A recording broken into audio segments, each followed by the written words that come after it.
नमस्कार। कैसे हैं आप लोग।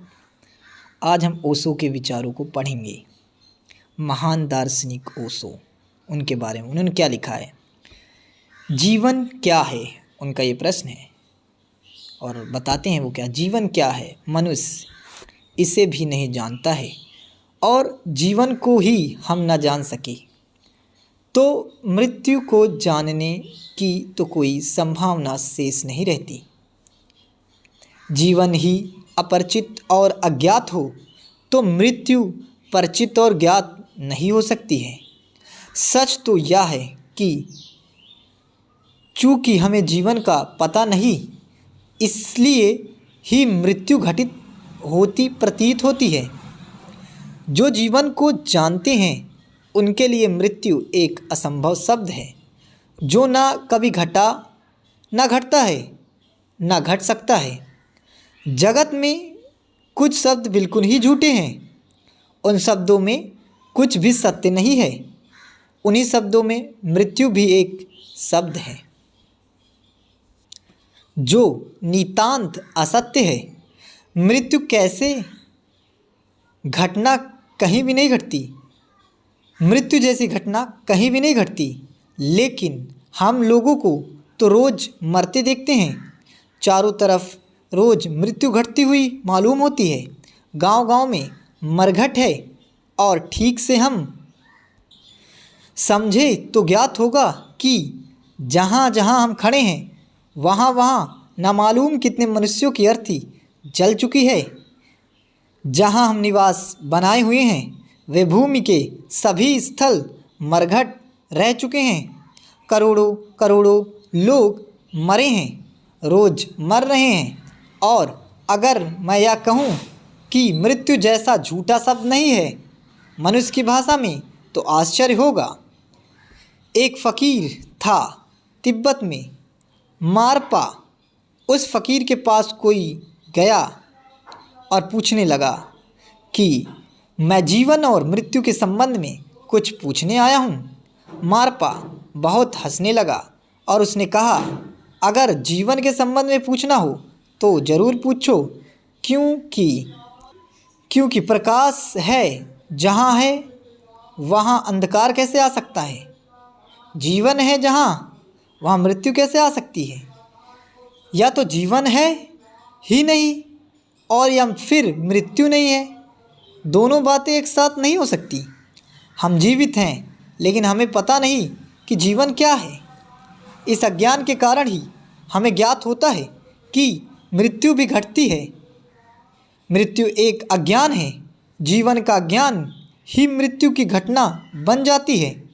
काश हम उस जीवन से परिचित हो सकें जो भीतर है, तो उसके परिचित की एक किरण भी सदा सदा के लिए इस अज्ञान को तोड़ देती है कि मैं मर सकता हूँ, या कभी मरा हूँ, या कभी मर जाऊँगा।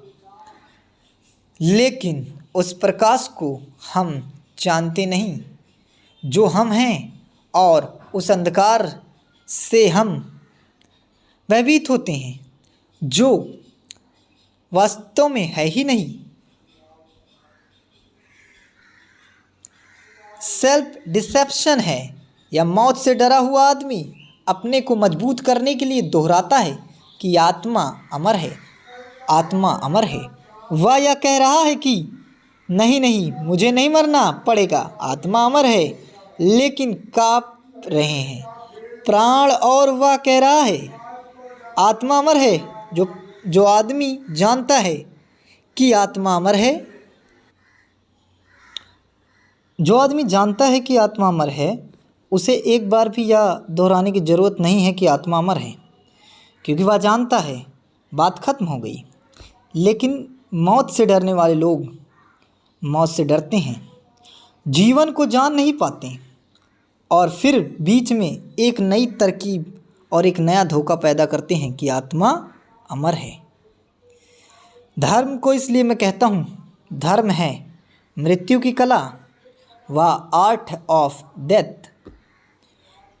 लेकिन आप कहेंगे, कई बार मैं कहता हूँ धर्म है जीवन की कला, आर्ट ऑफ लिविंग। निश्चित ही दोनों बात मैं कहता हूँ, क्योंकि जो मरना जान लेता है वही जीवन को जान पाता है। जैसे ही मौत सामने दिखाई पड़ेगी, नाभि अस्त व्यस्त हो जाएगी। शरीर केंद्र से और शरीर की एक आंतरिक व्यवस्था है जो उस अंतः शरीर और उसके शरीर के बीच संपर्क से स्थापित हुई है। जिन चक्रों की बात है वे उनके संपर्क स्थल हैं। निश्चित ही एक बार भीतर से शरीर को जानना एक बिल्कुल ही दूसरी दुनिया को जान लेना है जिसका हमें कोई भी पता नहीं है। मेडिकल साइंस जिसके संबंध में एक शब्द भी नहीं जानती और ना ही जान सकेगी अभी। एक बार यह अनुभव हो जाए कि मैं अलग और यह शरीर अलग, मौत खत्म हो गई, मृत्यु नहीं है। फिर तो शरीर के बाहर आकर खड़े होकर देखा जा सकता है। तो यह कोई फिलॉसफिक विचार नहीं है या कोई दार्शनिक तात्विक चिंतन नहीं है कि मृत्यु क्या है, जीवन क्या है। जो लोग इस पर विचार करते हैं वे 2 कौड़ी का भी फल कभी नहीं निकाल पाते। या तो है कि